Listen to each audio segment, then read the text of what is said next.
I'm your host, Annie Bowles, and this is News du Jour.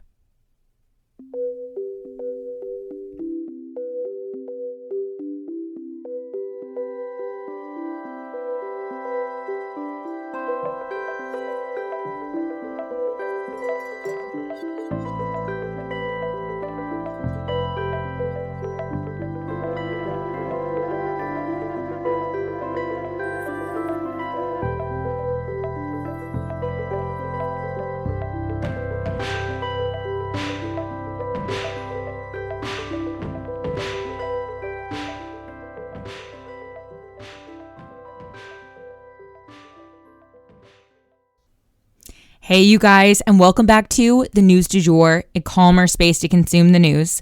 So I was trying to take a vacation, a little long weekend, take a break. And obviously my DMs have just been completely flooded with you guys asking when there's going to be an episode of breaking down what's happening in Israel. So today is that day. We're actually going to spend the entirety of today's episode on this one issue so that hopefully you guys can walk away with not only an understanding of what happened over the weekend in Israel, but also the historical context for everything that's going on, as well as what we can expect going forward. But before we jump into all that, I have to say, if you come here as a place to get the news broken down and understand things better, please help us to support our sponsors, because without our sponsors, this show doesn't exist. So I have to tell you guys today about Protea, and I'm so excited to do so because they make our show possible. So, do you have a lingering skincare issue that you can't seem to get rid of? Have you ever thought about going to see a skincare professional and then just thought, when would I ever have time for that? And won't it be expensive? If that's you, I've got you. Protea is a woman-owned beauty business based out of Virginia, but here's the thing. They specialize in virtual skincare consultations. Yep, you can be on your couch in your sweatpants. You don't have to go anywhere, but you can get top of the line advice within your budget and guidance from a trained skincare professional called an esthetician.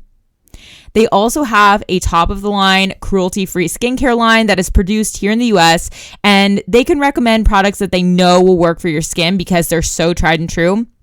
Your skincare professional will always recommend the best products fit for your skin, but if that happens to be a Protea product, they donate a Skin Confidence skincare kit to an unhoused woman for every purchase.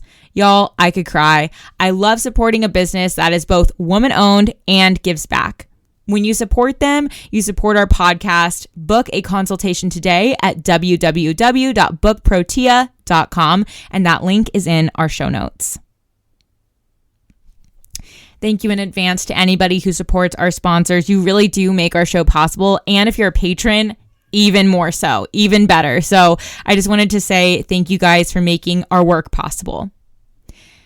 Before we jump in, I do have a content warning. This story involves graphic details of mass murder. So you guys, Israel is at war.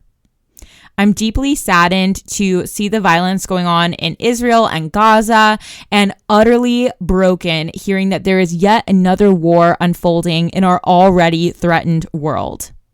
Civilians, and especially children, should never be harmed, even when governments are in conflict. Over the weekend, hundreds of young people were murdered while enjoying themselves at a music festival, a space that should have been safe, joyous, and carefree. Young blood instead seeps into the ground in that same spot. Not the blood of militants, but the blood of concert goers. You and me, guys. We should all be able to see ourselves in the faces of those young Jewish human beings. I see the faces of friends who I consider family. I think of the 6 million lives lost in the 1940s amidst the world's most grave and costly genocide. Jews deserve a place to call home, a place to finally feel safe and accepted and supported among their own, a place to practice their traditions in peace and flourish without fear that their own success and stability might threaten the same. However, there is important context for what is happening today. I also see my Arab Muslim friends in the faces when I think of Palestinian children who have been murdered. Islamophobia is still very present in modern day America. Racism and religious prejudice exists on both sides of this conflict. And what's more, the United States of America played a major role in creating this conflict.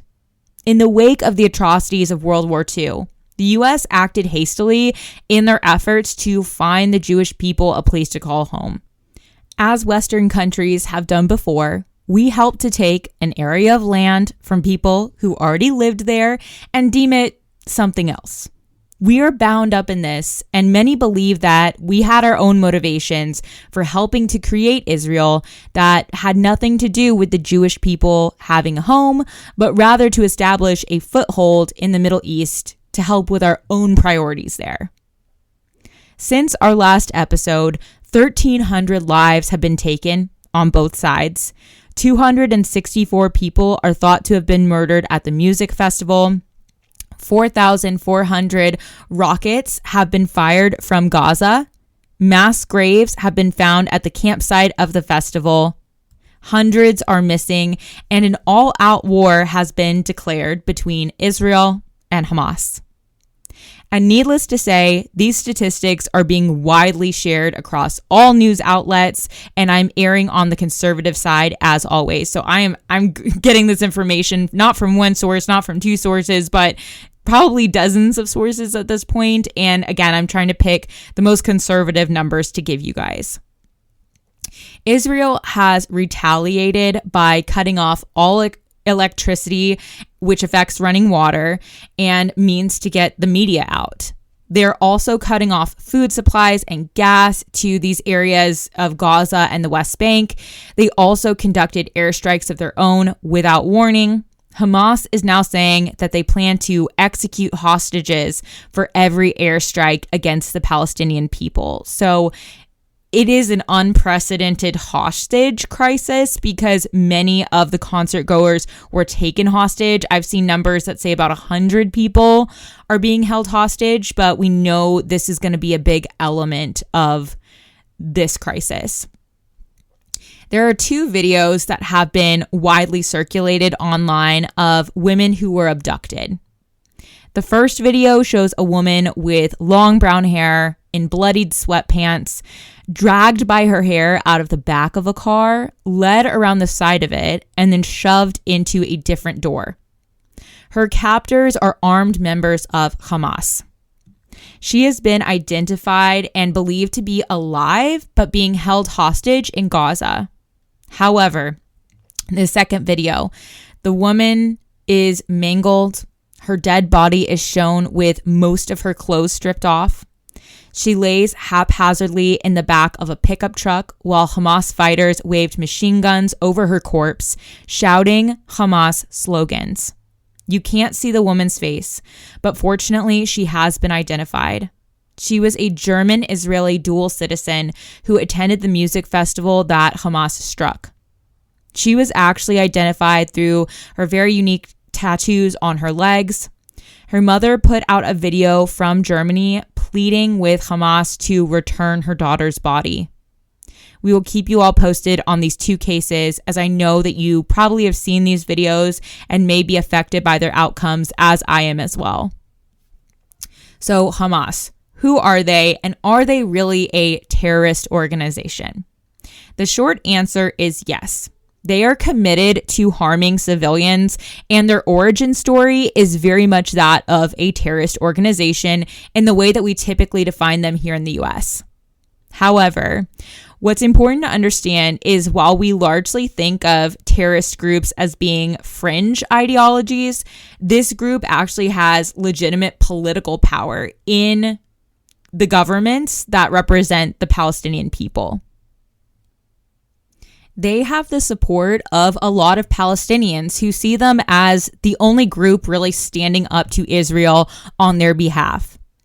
They initially rose to power in 2006 and 2007, right after the Palestinian people were granted the Gaza Strip, an important historical territory.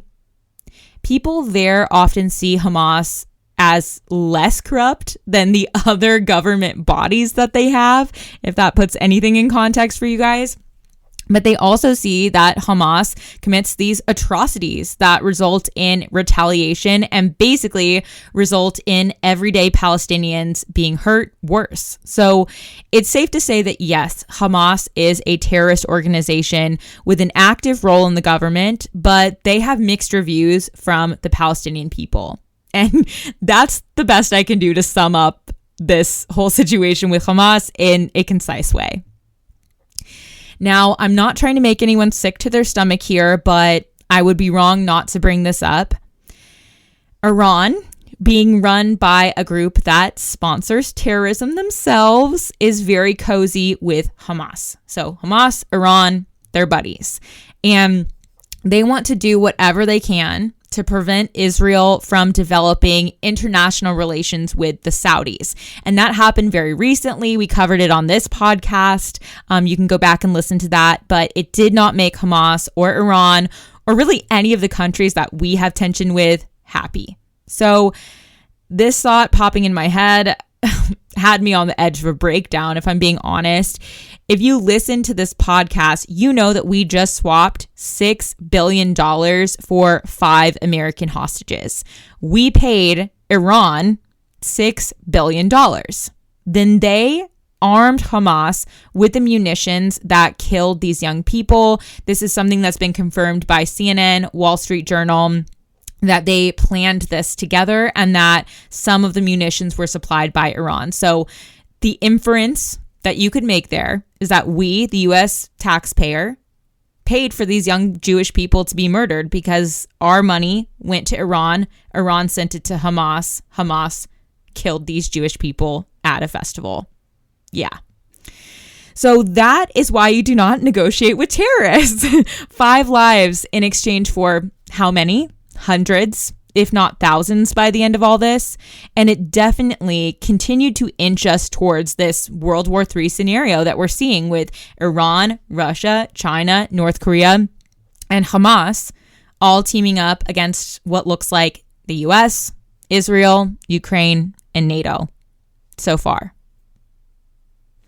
So you may have seen headlines saying that Israel was completely caught off guard on this attack, that there was no intelligence report warning them that this was coming, which it usually they'd have such a warning. So why was this such a surprise?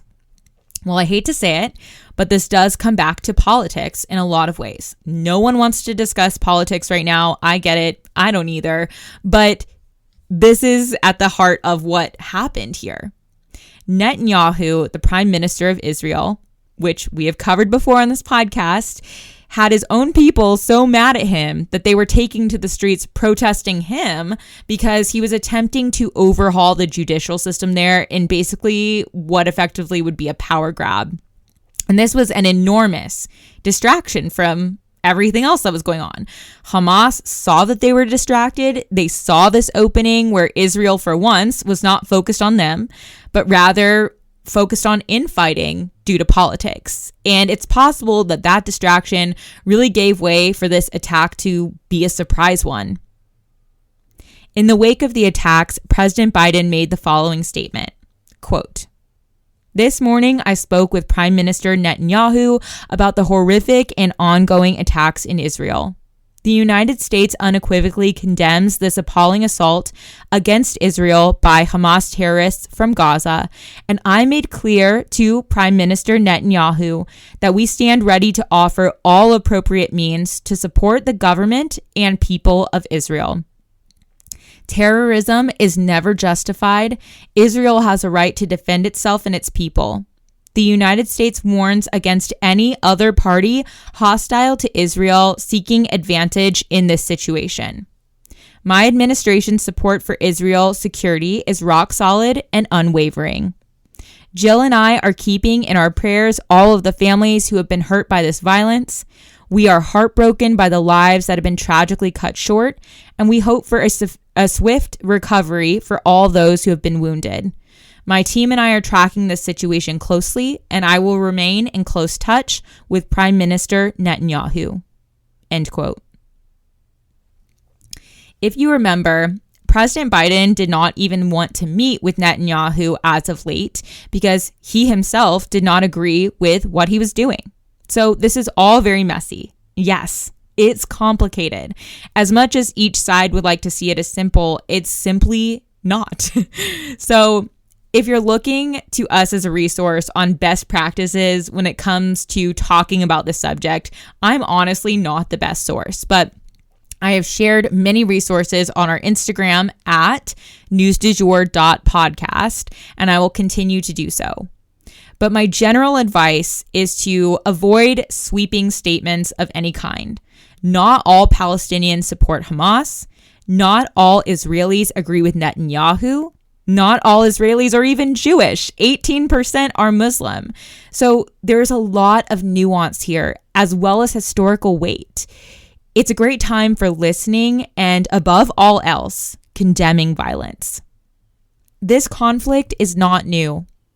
This tiny strip of land has caused so much hurt for so many generations, and there doesn't seem to be an end in sight when an eye for an eye can go round and round endlessly, both being backed by powerful allies with deep pockets. Both sides feel a genocide is being attempted due to racism and religious persecution. Palestinian people feel that they are being occupied and murdered in their own country, but Jews feel the exact same way. Peace is only possible when you learn how to lay down your weapons and coexist. Until then, the violence will proliferate.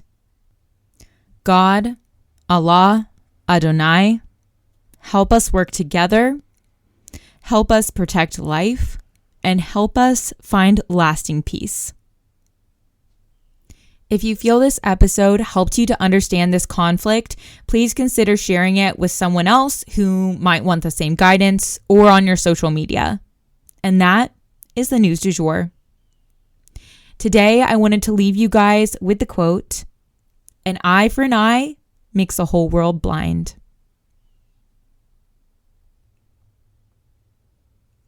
If you enjoyed this episode, please subscribe on whatever podcast platform you use to listen.